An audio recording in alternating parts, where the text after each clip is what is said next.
What's up, knuckleheads? It's Lupine Fiasco. This is Daily Fab Gameplay and Enigma Balls. I'm here with Austin Kim, who is going to give us a deck tech on his Calling Top 8 Enigma deck. Won a Valiant Dynamo. He is a fantastic player, member of Team Metal Fab Tokens, and I'm going to stop yapping my gums. Let's learn about Enigma. How's it going? Yep, so played Enigma at the Calling in Amsterdam, and the deck was based off of Zachary Wallach. Sorry if I pronounced that wrong, Zach, but shout out to him from the AGE team. The July opening winning list. I guess it's also Michael Fang's list too from Nationals or the Wolfpack team. Additional shout outs to Oliver Fi, Darkodius, Eric from my team, and as well as all the other friends and teammates that helped test along the way. So yeah, this build is a little different. It's going to be somewhat more of a kind of a Blue Guardian-esque list if you guys have seen it before. So yeah, let's get into it. So I'll go ahead and show some of the cards here. So we're gonna start with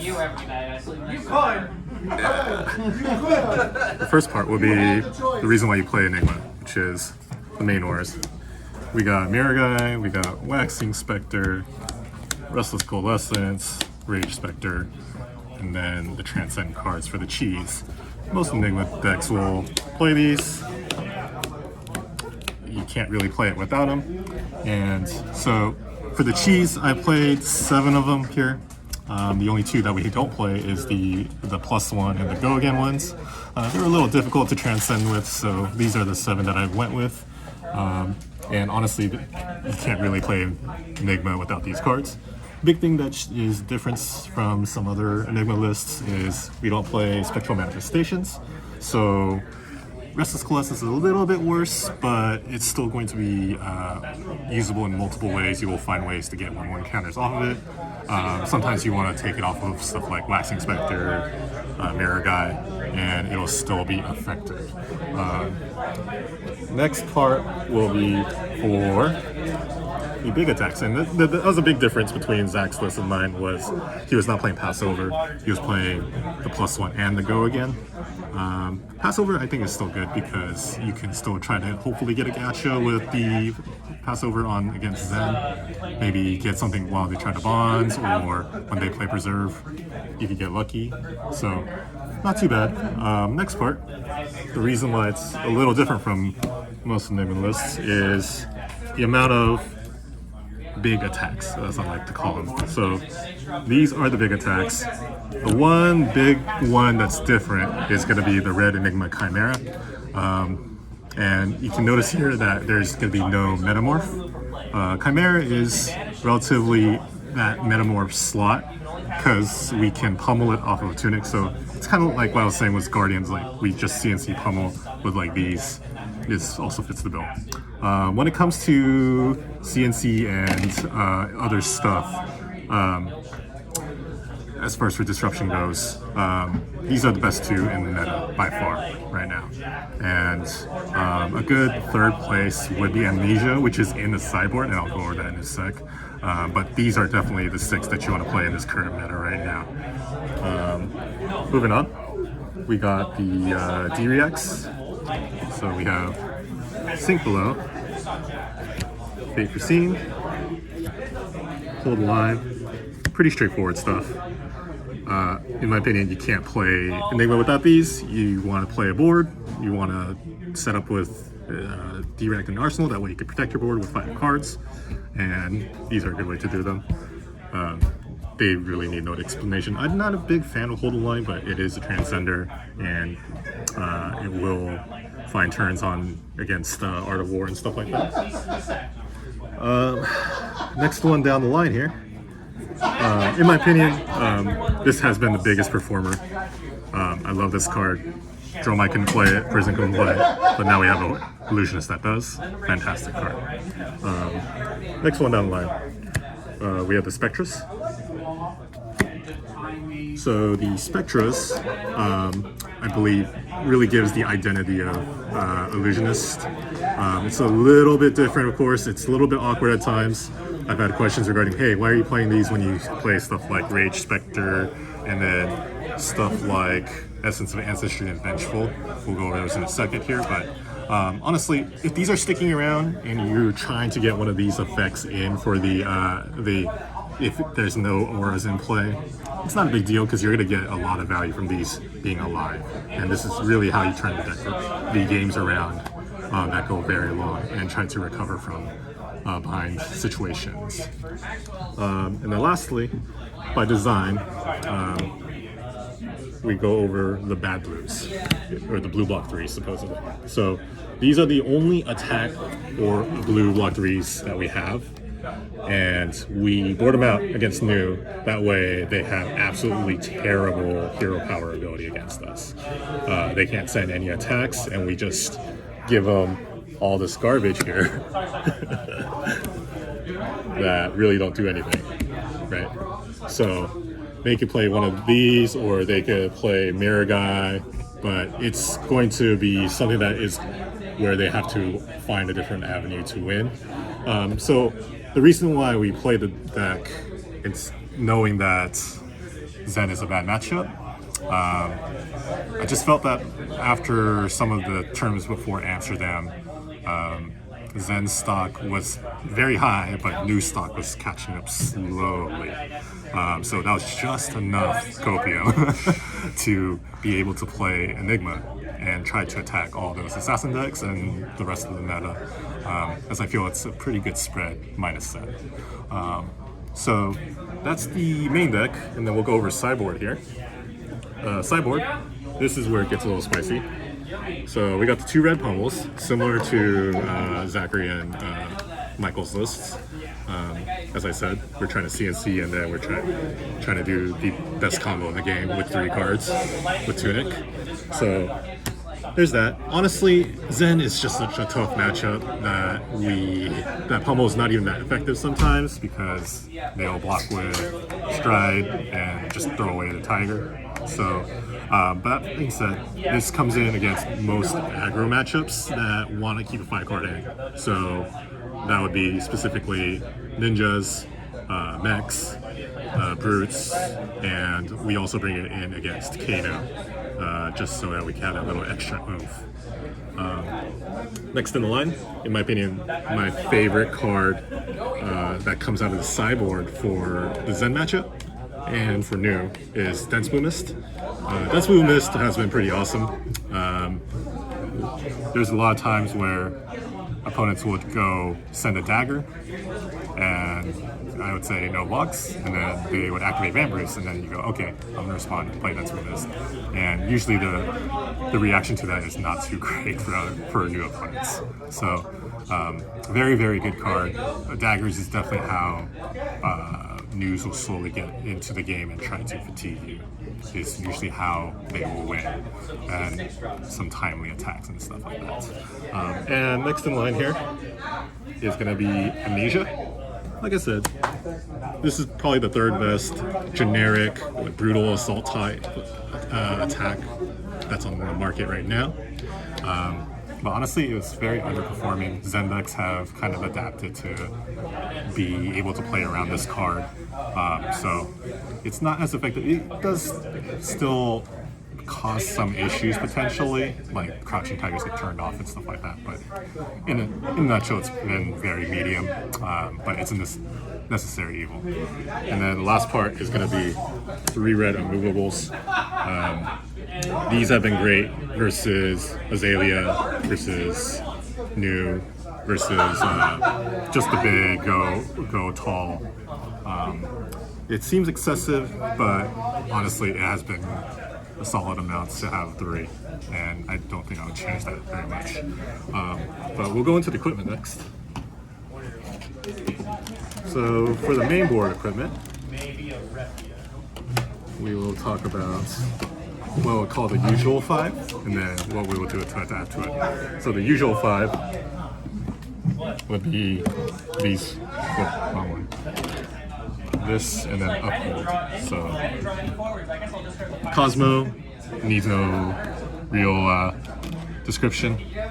Traverse, broken card, probably the most broken card of MST. Tunic needs no explanation. Uphold really doesn't need an explanation. These really don't need explanations. That being said, Pathway. The thing I would advise on Pathway is to you're not going to get very, very convenient spots where you're using a cheat. So a lot of times you want to try to line up being able to block with Traverse to get a cheat and play Mirror Guy while being able to activate this, and that will get your like final cover for the last chain link. Is usually the effective way to go about it, and it's the pretty common block pattern when you're trying to use Pathway. Continuing on, we have the I Hate Kano package. Classic AB3. There's a lot of variations of this that has happened over time. There's a lot of using chest. It was trying to figure out which piece you did not want to use, or one of these that you wanted to keep. Since we're playing Pummel, you want to keep the tunic. So naturally, the other three pieces are the ones that we are using for the arcane variant. And then for the calling, I did have Footsteps. So Footsteps originally came in for every single matchup that I played Dance Movements in, but just more over time, I've just been realizing that Pathway is just a better value for the block. That being said, the only match that we keep it for is going to be Positivo. That's really just it. So if there's a card that we're going to cut from this deck going forward, it would probably be for Footsteps. And then the last one is for Zen, is the Gotcha, but it's already been figured out. So it's just more of a copy and pray that they will block 6 on a CNC, and then you can +1 it off of 1 blue. So the change that I probably would make is to switch Footsteps for Aqualapse, as I think this is probably the better Aqua set equipment card, and it kind of gives you the capability of going something like CNC, crack this, and then play Phantasmaclasm or like one Weakest Link, something like that. Mm-hmm. But yeah, that's about it. Some of the card choices that were not used. I think I have a list here. Let me take a look real quick. Yeah.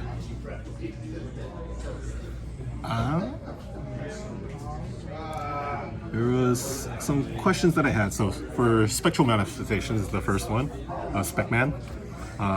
It's a fantastic, probably the best Enigma card in Limited for a common. But in my opinion, it just sucks right now in CZ. It's what I've been calling it a mystic Surging Strike is how I felt it was. We already have 5 2 blocks in the deck already, so we're creating more 2 blocks. It really doesn't stick around. We can't defend it that effectively. Like I feel like the way that we play Enigma right now is to refill boards constantly. Mm-hmm. So that's the main reason behind it. It really doesn't fit when you're playing this many big attacks and trying to attack at both angles. But in my opinion, this 80 is the way that we have the best of both worlds of having the auras and then having a disruption package as well. Next one, the last card that I had to cut was both Waning Vengeance and Miraging Metamorph. I know Dark Card is going to kill me on this one. Metamorph is fantastic. Tunic Metamorph is like one of the most valuable plays that you can do in Illusionist. But I just felt like we just had too many attacks. Plus, you can't pummel it, like I said earlier. So it was one of the cuts. But if you like the card, absolutely. I would consider cutting like an Amnesia or something like that for fitting Metamorph in. But it's just really difficult to kind of justify any type of vanilla damage without some kind of like cohesion with the remaining of the deck. That being said, it does also work with the Everfest auras, which is great. Like if it gets popped, you get to copy one of these. You're in Magical Christmas Land, but it's Magical Christmas Land. The other one was E-Strike. Same thing. It's really hard to justify vanilla damage in the deck right now, especially when Zen is doing a million things at your face. So each deck was definitely one of the things that was just a fluff that we had to take out to fit the rest of the deck in. Next one is Dissolve and Unravel Aggression. Not a big fan of those cards in general. It's Dissolve is a yellow. I feel like it just delays the game and postpones what is already going to happen. They're going to get their arsenal again. It's kind of a do nothing card, right? So, not a big fan of do nothing cards in general. So yeah, that's just that. And then the last card was that was in Zachary's list was Mistcloak Gully. I don't know how he makes that card work. He's a Gully truther. I'll leave all questions to that guy to answer. But yeah, that was the last cut of the deck and one of the differences here. But other than that, like there's only a 6-card difference between that list and this one. So yeah, that's about it. Had a great time in the calling. Went 10-0 to start off. And then unfortunately the wheels fell off a little bit afterwards. Lost my last 3, but still squeaked into top 8. And then played a very tight game in top 8 against New. I had won against actually literally every other New before that. I believe it was like 4 or 5 News for the weekend. And then he played very well. He double daggered every turn that he can, and he mastered every turn that he can, which is how I feel that you can beat Enigma. Because it's going to be a big mountain to climb to deal with all of the spectral shields and all the things that they do to block. And the deck is very good at being able to protect from bonds or big just the nick turns. So shout out, big props to Fabio for making the finals after beating me, and shout out to Charles as well for winning the whole thing. But all in all, great tournament. Sad that it ended that way, but happy with PTI. And yeah, there you have it. Give it a shot. Yeah, PTI and a Dynamo. Nothing to scoff at. So, question that I thought of is, obviously the Zen matchup is not good. Yeah. But you are going to run into it, and if you're playing Enigma, that's something you have to deal with. So what does a win look like? Like, as you are drawing cards, going through turn cycles, what are the cards you're trying to save and prioritize and the plays you're trying to make that says this is what is angling me towards winning this game? I'll be honest, you really can't beat that. But in the small, like 1 out of 5 chance, maybe 1 out of 6, it is disrupting them every single turn. That where you get like a big mirror guy out on turn 1/0, and that will get you to get enough point value. Most of your games, or most of my games at least, have been close. Unless they pop off really, really early with like Art of War, what's it called, Harmony? Mm-hmm. Ancestral Harmony, yeah. If they do that early, then there's no shot whatsoever. But you do want to just get one of these out and then try to pummel them. Maybe try to get them off guard with the waves. But the way to do it is just to keep up in damage. You need to be able to swing with one of these back. And you do need to find ways to make sure that they can get their life points to 0. The things that we cut in that matchup, just to kind of give an insider, is we take out these, and take out these. So we're taking out a lot of auras, and we're just being like a ghetto guardian, like we keep saying here. So just make sure you apply your pressure and block efficiently, and hopefully you will get a timely mirror guy turn for your traverse, and see if you can steal the game by being able to hit with enough Phantasmaclasms. That's it. Is Phantasmaclasm new tech? I feel like it was not. It's not. Yeah. But it is honestly the best card, in my opinion, for this deck. It's 3/4/9 is just fantastic, right? Yeah. 2-card 9 is great. Messes with their turn. Potentially takes a blue that they needed to transcend. Exactly. Are there other matchups besides Zen I mean, Zen is the worst matchup, but I think Zen is everyone's worst matchup. Are there other bad matchups? I think Dash can be very difficult. OG Dash, i.e., can be very, very difficult. At the highest level, Kano is actually a very, very difficult matchup too, because they can stack you, or they can also just play the value engine. They're adding a lot more poppers to the deck. Like Wounded Bull is just bullying for that matchup, so that one's very difficult. And the other one that I would say is kind of challenging, especially if you don't know the matchup, would be Riptide, because of the amount of pings that are in the deck from their traps.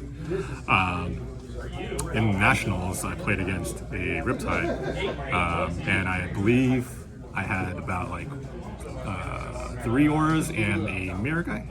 Or no, sorry, 4 auras and a Miraging, and I was trying to be able to attack my opponent with Miraging that had 4 counters on it, and he had 4 cards and an arsenal, and they were all traps. So he got 5 pings on me. I lost my Miraging. So that matchup is very, very, very challenging for sure. I think those are the main ones that are actually like kind of glaring. For the most part, like any like mid-range piles, you will pretty much run over. Yeah. Whether it's Warrior, Guardian, Brutes feel kind of okay as well. So, yeah, that's about it. And new, yeah. Yeah. No, new is favored, right? Like that's the reason you play Enigma into this meta is like you just hope that you beat the decks that beat Zen. Right. One of the reasons why I lost in top 8 was the new player was able to see my deck list before, because it's a calling top 8, and with the 12 D-Reacts that we have in the list, he sent Command and Conquer, I believe, 5 times in one game, with 2 of them being on Codex, obviously. And I believe 3 or 4 of them hit. Gross. And I revealed either a movable or a Shimmers or a Vapor Scene. And I'm like, because my hands was like Arsenal unmovable and two Sync Belows, a Chi card, and a 3-block, and I'm like, okay, guess I'm losing my arsenal again. Yeah. So that's how they got their chip damage in, and it was unfortunate there. But yeah, if you are able to just play a value game against new, you should be able to pull through, especially with the Spectras. If they stick around, they're like mini ALSs pretty much. They have to spend an action to kill it, and usually they want to end with a big finisher, right? So it's going to be probably a dagger that goes toward them and gets real awkward for them real fast. If you had to play another event, let's say this weekend, do you think Enigma is the deck you would bring, or would you pivot to something else at this point? So there's many videos on this, but I'm a firm believer of play what you enjoy, and this is definitely the deck that I enjoy. I don't like Zen that much. It's especially the mirrors or playing against new, quite a challenging time. So it was something that's not my forte. This is definitely something more of my speed. So absolutely, I would try to play this again. Would I recommend this to anybody as their deck of choice for the weekend? No, absolutely not. Zen is real. I will be the first to admit I got very, very lucky with my gem pairings over the weekend. Played against 3 Zens very, very late, and got very lucky on the win for being 1-2. And that one win was, in fact, done with outside assistance, where the opponent unfortunately got an IP2.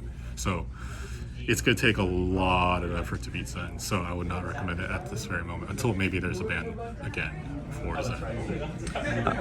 Rosetta's coming out. It's unlikely that Enigma would get any kind of expansion slot support, being a Mystic hero that just released. But if they were going to print a card for Enigma that just makes her more viable in the meta, something, let's say if you can come up with a balanced version and an unbalanced version of the card, what is the card? What does it do?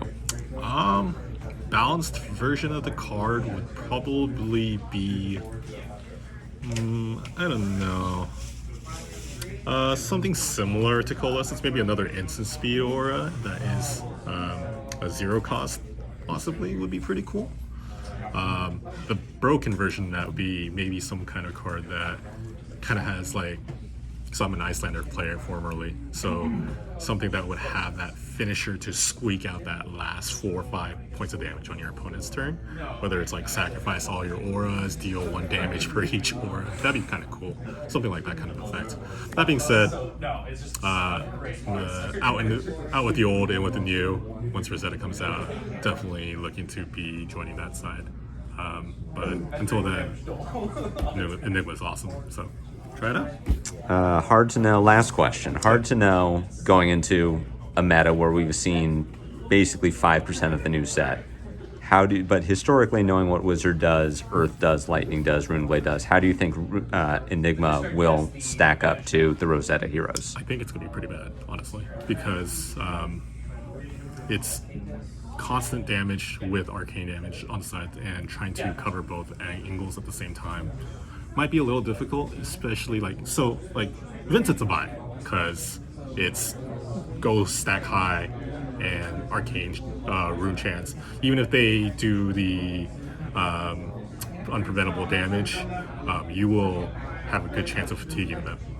I don't think you could do that with Aura with the amount of head jabs that they got and the extra on-hit effects and deal arcane damage.